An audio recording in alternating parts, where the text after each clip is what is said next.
মায়ের বয়সী একজন ভদ্রমহিলা সবসময় আমার কাছে সেবা নিতে আসতেন। তার অ্যাকাউন্টে বিদেশ থেকে টাকা জমা হতো। ব্যাংকে এসেই অ্যাকাউন্টের ব্যালেন্স চেক করাতেন। অ্যাকাউন্টে টাকা জমা হলে তুলে নিতেন। তার কথাবার্তা আচার আচরণে উচ্চশিক্ষিত বলে মনে হয়েছে। খুব স্মার্টলি কথা বলতেন, কিন্তু কখনো নিজে চেক লিখতেন না। সবসময় আমাকে দিয়ে লেখাতেন। সে শুধু স্বাক্ষর করত। তার চেকের স্বাক্ষর দেখে অবাক হতাম। খুব সুন্দর করে ইংরেজিতে পেঁচিয়ে স্বাক্ষর করতেন। শুরুতে ব্যালেন্স দেখে টাকার অঙ্ক জানানো ও চেক লিখে দেওয়া পর্যন্তই সীমাবদ্ধ ছিলাম। বাকিটা সে নিজেই ক্যাশ থেকে টাকা তুলে নিত নিজের দায়িত্বে। আমাকে বাবা বাবা বলে সম্বোধন করত।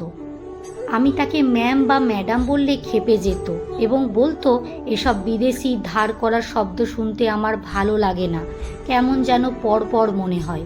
একদিন চেক লিখে দেবার পর আমাকে বলল, বাবা, আমি লাইনে দাঁড়িয়ে বেশিক্ষণ থাকতে পারি না, যদি টাকাটা তুলে দেবার ব্যবস্থা করা হতো।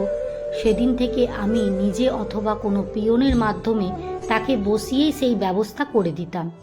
এখন আমাকে সে আপনি থেকে তুমি বলেই সম্বোধন করে। আমারও খুব ভালো লাগে। তার বাবা ডাক আরও ভালো লাগে। অনেক সময় খুব ব্যস্ততার কারণে তাকে যদি হেল্প ডেস্কে রেফার করে বলি যে আমার একটু দেরি হবে, তিনি যেতেন না, আমার জন্য বসে থাকতেন। কেউ তার কাজটি করে দিতে চাইলেও রাজি হতেন না। এসব থেকে তাকে আরও দ্রুত সেবা নিশ্চিত করার নিমিত্তে তার অ্যাকাউন্টে SMS রেজিস্ট্রেশন সহ একটি ATM কার্ড ধরিয়ে দিয়ে নিজে ATM বুথে গিয়ে কার্ডের ব্যবহার শিখিয়ে দিই।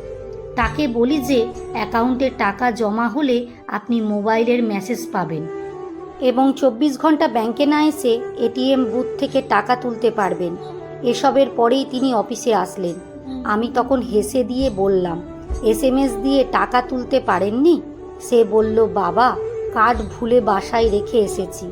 কি আর করার, তাকে আগের মতন সেবা দিলাম। সে কখনো একা আসতো না, সাথে তার পরিবারের কেউ না কেউ থাকতো।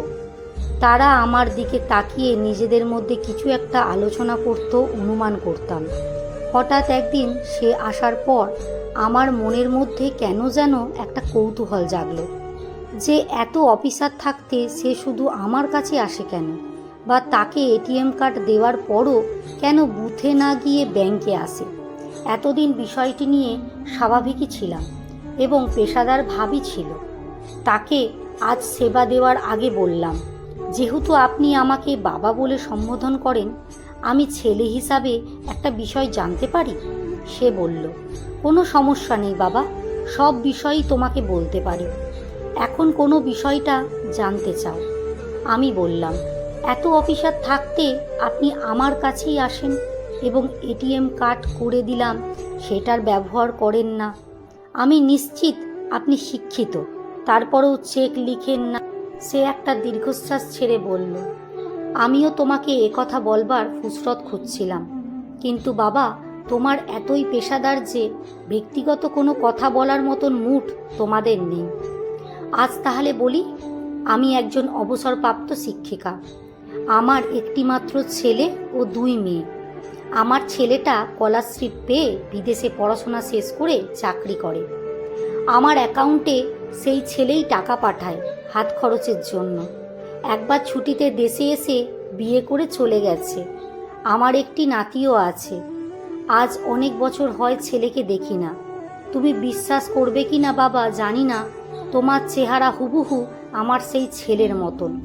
আমি তোমাকে প্রথম দেখার পর এক দৃষ্টিতে অনেকক্ষণ তাকিয়েছিলাম, আর আমার বুকের মধ্যে কেমন যেন হা হা করে উঠছিল। আমি অনেকটা সময় কেঁদেছি। বাবা, তোমাকে বোঝাবো না মায়ের মনে সন্তানদের জন্য কি মায়া। তোমার কথা আমার পরিবারের সবাইকে বলেছি এবং সবাইকে আমার সাথে এনে তোমাকে দেখিয়েছি। তুমিও তো কিছু টের পাওনি। আমি আমার ছেলের কথা মনে পড়লে কাজ না থাকলেও তোমাকে দূর থেকে দেখে চলে যেতাম। আমি চেক লেখা, ATM-এর সব কিছুই পারি, কিন্তু তারপরও তোমাকে বিরক্ত করি শুধু আমার ছেলের মতন চেহারার কারণে আর কাছ থেকে তোমাকে একটু দেখার জন্য।